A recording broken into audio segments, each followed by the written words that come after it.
Abiso, Trapiko. At sa puntong ito, dako tayo sa balita sa labas ng himpilan. May pangakong DOTR o Department of Transportation laban sa mga bus terminal na illegal pong ipinatatayo at nagsasagawa ng operasyon sa Metro Manila.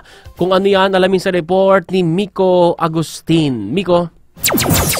Inutusan na ng Department of Transportation ng Land Transportation Franchising and Regulatory Board o LTFRB na ipasara na ang lahat ng mga illegal na bus terminal na nagsasagawa ng operasyon sa Metro Manila pagkatapos ng Semana Santa.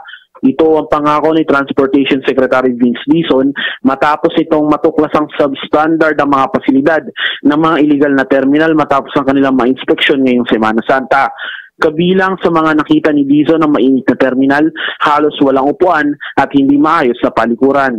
Sinabi pa nito na kahit walang permit ang mga terminal ay mataas ang singil ng mga bus operators sa mga biyahero, ngunit wala namang magawa mga ito lalo na't nais lamang nila umuwi ngayong Semana Santa.